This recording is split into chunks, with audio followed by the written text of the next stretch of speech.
Four opposition parties will be setting up an alliance for the upcoming general election, which has to be held by 2021.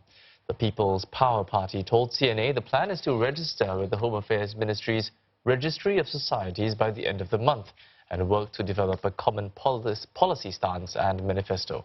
The other three members are the Singaporeans First Party, otherwise known as Sing First, Democratic Progressive Party and the Reform Party. The PPP chief, Goh Meng Seng, says that they've been looking into forming an alliance since the 2015 general election. And while they've discussed the idea with other political parties, there was no progress. Mr. Goh said that the alliance welcomes any party to join the team.